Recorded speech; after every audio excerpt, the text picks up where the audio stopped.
ಗುಡಿಬಂಡೆ ತಾಲೂಕಿನ ವಿವಿಧ ಸರ್ಕಾರಿ ಶಾಲೆಗಳ ವಿದ್ಯಾರ್ಥಿಗಳು ರಾಜಬೀದಿಯಿಂದ ಬ್ಯಾಂಡ್ ಸೆಟ್ ಹಾಗೂ ಜಾಥೆಯೊಂದಿಗೆ ಪಾದಯಾತ್ರೆ ನಡೆಸಿ ಅಂಬೇಡ್ಕರ್ ಪುತ್ಥಳಿ ತನಕ ಆಗಮಿಸಿದರು.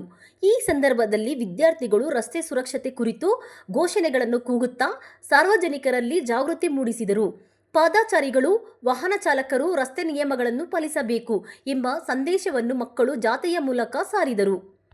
ಈ ಸಂದರ್ಭದಲ್ಲಿ ಕಾರ್ಯನಿರ್ವಹಣಾಧಿಕಾರಿ ನಾಗಮಣಿ, ಕ್ಷೇತ್ರ ಶಿಕ್ಷಣಾಧಿಕಾರಿ ಕೃಷ್ಣಕುಮಾರಿ, ಇತರೆ ಸರ್ಕಾರಿ ಇಲಾಖೆಗಳ ಅಧಿಕಾರಿಗಳು, ಸಹ ಶಿಕ್ಷಕರು, ದೈಹಿಕ ಶಿಕ್ಷಕರು ಮತ್ತು ನ್ಯಾಯಾಲಯದ ಸಿಬ್ಬಂದಿ, ಪೊಲೀಸ್ ಇಲಾಖೆ ಸಿಬ್ಬಂದಿ, ಸಾರ್ವಜನಿಕರು ಹಾಗೂ ವಿದ್ಯಾರ್ಥಿಗಳು ಹಾಜರಿದ್ದರು.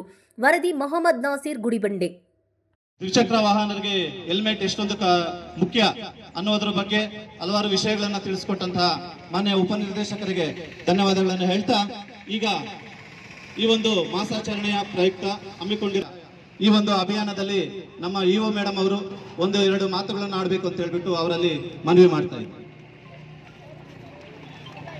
ಅಶ್ವಥ್ ರೆಡ್ಡಿ ಸರ್ ಅವರೇ ಹಾಗೂ DDPI ಸರ್ ಅವರೇ ಹಾಗೂ ಜಿಲ್ಲಾ ಮಟ್ಟದಿಂದ ಬಂದಿರತಕ್ಕಂಥ ಇತರೆ ಎಲ್ಲ ಅಧಿಕಾರಿಗಳೇ ಹಾಗೂ ನಮ್ಮ ಈ ಒಂದು ತಾಲೂಕಿನ ವಿವಿಧ ಎಲ್ಲ ಇಲಾಖೆಯ ಅಧಿಕಾರಿಗಳೇ ಹಾಕೋಬೇಕು.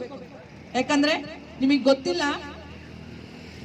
ಕಚೇರಿ ಒಳಗಡೆ ಜಿಲ್ಲಾ ಕಾನೂನು ಸೇವೆಗಳ ಪ್ರಾಧಿಕಾರದ ಒಂದು ಪ್ರಾಧಿಕಾರದಿಂದ ಮುಂದುವರೆದು ಪ್ರಧಾನ ಜಿಲ್ಲಾ ನ್ಯಾಯಾಧೀಶರು ಅಂತ ಹೇಳಿ ಅವರೆಲ್ಲರೂ ಕೆಲಸ ಮುಗಿದ್ಮೇಲೆ ಮತ್ತೆ 5:30ಇಂದನಾದ್ರೂ ಜನಗಳಿಗೆ ಭೇಟಿ ಮಾಡೋಣ, ಕಾನೂನು ಅರಿವು ಕೊಡೋಣ ಅಂತ ಹೇಳಿ ಎಷ್ಟು ನಮಗೆ ಮೀಟಿಂಗ್ಸ್ ಮಾಡ್ತಾ ಇದ್ದಾರೆ.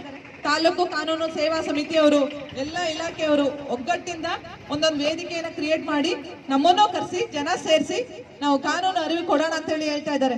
ಸೊ ಈ ನಿಟ್ಟಿನಲ್ಲಿ ಪ್ಲೀಸ್ ತಾವ್ ಎಷ್ಟು ತಿಳ್ಕೊಂತೀರೋ ಅಷ್ಟು ಪಕ್ಕದಲ್ಲಿ ಯಾರ್ಯಾರಿಗೆ ಆ ಮಾಹಿತಿನ ಹಂಚಬೇಕು, ಹಂಚ್ಕೊಂಡು ಜಾಗರೂಕತೆಯಿಂದ ನಾವು ಜವಾಬ್ದಾರಿಯಿಂದ ಬಾಳೋದನ್ನ ಕಲಿಬೇಕಾಗುತ್ತೆ. ಸೊ ಈ ನಿಟ್ಟಿನಲ್ಲಿ ದಯಮಾಡಿ ಎಲ್ಲರೂ ಯಾರ್ಯಾರು ದ್ವಿಚಕ್ರ ವಾಹನ ಓಡಿಸೋಕೆ ಎಲಿಜಿಬಲ್ ಆಗ್ತಾರೆ, ಯಾವ ಏಜ್ ಇಂದ 18 ವರ್ಷ ದಾಟಿರ್ಬೇಕು, ಕಡ್ಡಾಯವಾಗಿ ಹೆಲ್ಮೆಟ್ ಧರಿಸಬೇಕು. ಅದರಲ್ಲೂ ISO ಸ್ಟ್ಯಾಂಡರ್ಡ್ ಮಾದರಿಯ ಒಂದು ಹೆಲ್ಮೆಟ್ ಕಡ್ಡಾಯವಾಗಿ ಧರಿಸ್ಕೋಬೇಕು. ಯಾಕೆ ಹೇಳಿ, ಕೈ ಮುರಿದ್ರೆ ವಾಪಸ್ ಸ್ವಲ್ಪ ಫ್ರಾಕ್ಚರ್ ರಿಪೇರ್ ಮಾಡ್ಬೋದು, ಕಾಲು ಕೈ ಆದ್ರೂ okay, but brain is the main function. ಅದೇ ನಮಗೆ ಸಿಗ್ನಲ್ ಪಾಸ್ ಮಾಡ್ತಾ ಇರೋದು. ಅದಕ್ಕೇನು ಡ್ಯಾಮೇಜ್ ಆಗ್ಬಾರ್ದಂದ್ರೆ ನೀವು ಅದನ್ನ ಚೆನ್ನಾಗಿ ಪ್ರೊಟೆಕ್ಟ್ ಮಾಡಬೇಕು. ಗಾಡಿಯಲ್ಲಿ ಹೆಲ್ಮೆಟ್ ಇಲ್ದಲೇ ಹೋದಾಗ ತುಂಬಾ ಸಾವು ನೋವು ಆಗಿದಾವೆ. ಹೆಲ್ಮೆಟ್ ಹಾಕೊಂಡಾಗ ಬರೀ ಕಾಲು ಕೈ ಫ್ರಾಕ್ಚರ್ ಆಗಿರೋದು ಉಂಟು. ದಯಮಾಡಿ ಅದನ್ನ ಎಲ್ಲರೂ ಮನವರಿಕೆ ಮಾಡ್ಕೊಂತೀರ ಅಂತ ಹೇಳಿ 30 ಅಂತ ಒಂದು ಹೆಲ್ಪ್ ಲೈನ್ ಇದೆ. ಯಾವ್ದಾದ್ರು ಒಂದು ನಿಮಗೆ ಸೈಬರ್ ಅಲ್ಲಿ ಏನಾದ್ರು ವಂಚನೆ ಆಗಿದೆ ಅಂತ ಹೇಳಿ ನಿಮಗೆ ಯಾರೋ OTP ಕೇಳ್ಬಿಟ್ರು, ಸಡನ್ ಆಗಿ OTP ಹೇಳ್ಬಿಟ್ಟಿದ್ದೀರಾ, ಅಥವಾ ಯಾವ್ದೋ ಒಂದು ಲಿಂಕ್ ಆಪರೇಟ್ ಮಾಡ್ಬಿಟ್ಟಿದ್ದೀರಾ, ಸಡನ್ ಆಗಿ ದುಡ್ಡು ಡಿಡಕ್ಟ್ ಆಗಿದೆ ನಿಮ್ಮ ಅಕೌಂಟ್ ಇಂದ, ಈ ತರ ಏನಾದ್ರು ಆದ್ರೂ ಕೂಡ ಇಮಿಡಿಯೇಟ್ ಆಗಿ 1930ಗೆ ನೀವು ಫೋನ್ ಮಾಡಿ ಆ ಬ್ಯಾಂಕ್ ಅವರು ವಾಪಸ್ ಯಾವ ಅಕೌಂಟಿಗೆ ಹೋಗಿರುತ್ತೋ ಅಲ್ಲಿಂದ ವಾಪಸ್ ತಗೊಂತಾರೆ ಅಂತ ಹೇಳಿ ಎಲ್ಲ ಇಲ್ಲಿ ವಿಚಾರ ಇದೆ. ಅದನ್ನ ಬಳಸಿ ಅಂತ ಹೇಳಿ ಹೇಳ್ತಾ, ಹಾಗೆ ಅಲ್ಲಿ ಅಥವಾ ಮಕ್ಕಳ ಒಂದು ಬಾಲ್ಯ ವಿವಾಹ ನಿಷೇಧ ವಿಚಾರವಾಗಿ 1098 ಕೂಡ ಇದೆ. ದಯಮಾಡಿ ಮುದ್ದು ಎಳೆ ಮಕ್ಕಳನ್ನ ಆ ಒಂದು ಶೋಷಣೆಗೆ ಒಳಪಡಬೇಡಿ. ನೀವು ಕೂಡ ಸ್ಟ್ರಾಂಗ್ ಆಗ್ಬೇಕು ಮಕ್ಕಳೇ.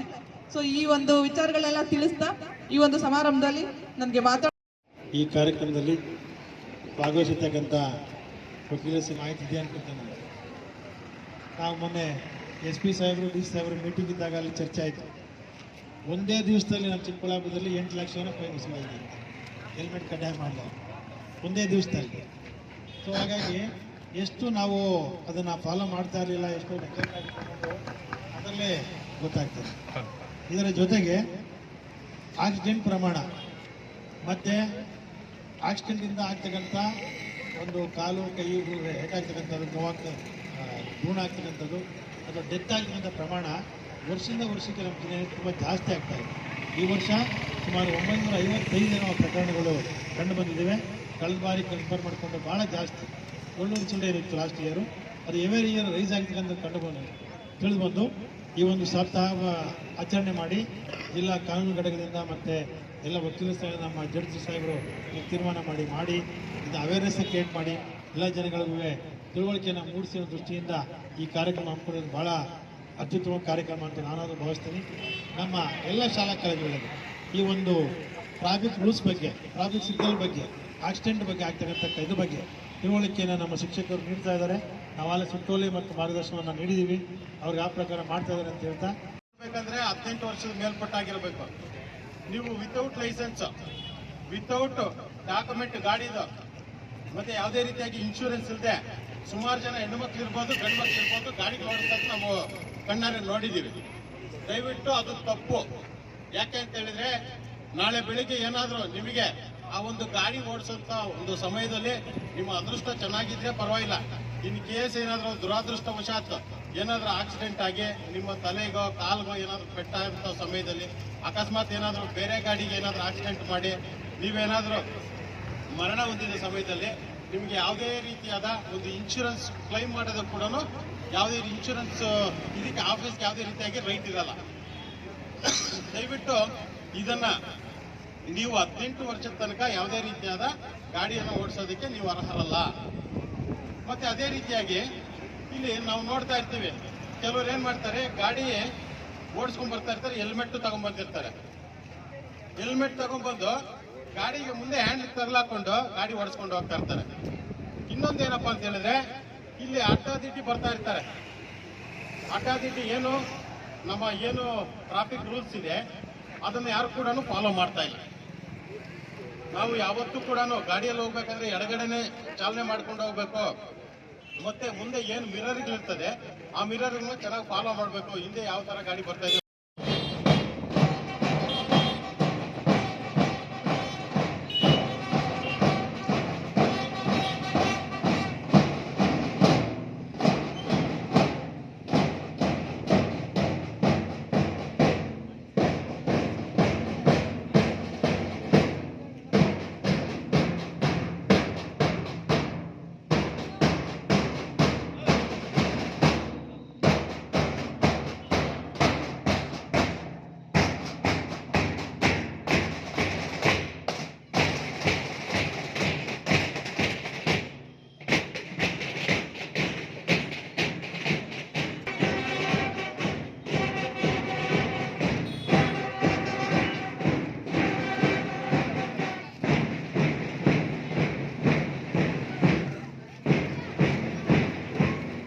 ಆಫೀಸ್ ಮೇಲೆ ಯಾವುದೇ ರೀತಿಯಾಗಿ ಅವ್ರು ಏನಾದ್ರು ಕ್ರಮ ಕೈಗೊಳ್ಬೇಕಂದ್ರೆ ಅವ್ರು ಕೂಡ ಅಧಿಕಾರ ಇರಲ್ಲ. ಓನ್ಲಿ FIR ಮಾಡ್ತಾರೆ, ಇಂಥ ಕಡೆ ಆಕ್ಸಿಡೆಂಟ್ ಆಗಿದೆ, ಇಂಥ ಗಾಡಿ ಬಂದಿದೆ ಅಂತ ಹೇಳ್ಬಿಟ್ಟು. ನಾಳೆ ಬೆಳಿಗ್ಗೆ ಏನಾದ್ರು ನ್ಯಾಯಾಲಯದ ಒಂದು ವ್ಯಾಪ್ತಿಗೆ ಆ ಒಂದು ಪ್ರಕರಣ ಬಂದ ಪಕ್ಷದಲ್ಲಿ ಇಲ್ಲಿ ಯಾವುದೇ ರೀತಿಯಾಗಿ ಇನ್ಶೂರೆನ್ಸ್ ಇಲ್ಲ ಅಂತ ಹೇಳಿದ್ರೆ, ಇನ್ನು ಮೊದಲನೇ ಓನರ್ ಏನಿರ್ತಾರೆ ಅವ್ರ ಮೇಲೆ ಅವ್ರ ಜಮೀನು ಮತ್ತೆ ಅವ್ರಿಗೆ ಏನಾದ್ರು ಆಸ್ತಿಗಳಿದ್ರೆ ಅಂತ ಒಂದು ಆಸ್ತಿಗಳ ಮೇಲೆ ಹೋಗ್ಬೇಕಾಗುತ್ತೆ. ದಯವಿಟ್ಟು ಇದನ್ನು ಸ್ವಲ್ಪ ಗಮನದಲ್ಲಿ ಇಟ್ಕೊಂಡು ಕೇಳ್ಕೊಳ್ಳಿ. ಮತ್ತೆ ಇನ್ನೊಂದು ವಿಚಾರ ಏನಪ್ಪಾ ಅಂತ ಹೇಳಿದ್ರೆ, ಈ ಒಂದು ಇನ್ಶೂರೆನ್ಸು ಮತ್ತೆ ಈ ಗಾಡಿ ಡಾಕ್ಯುಮೆಂಟು ಮತ್ತೆ ಇನ್ನೊಂದು ನಾನು ಒಂದು ಎಕ್ಸಾಂಪಲ್ ಹೇಳ್ತೀನಿ, ಸಣ್ಣ ಎಕ್ಸಾಂಪಲ್. ಇತ್ತೀಚಿನ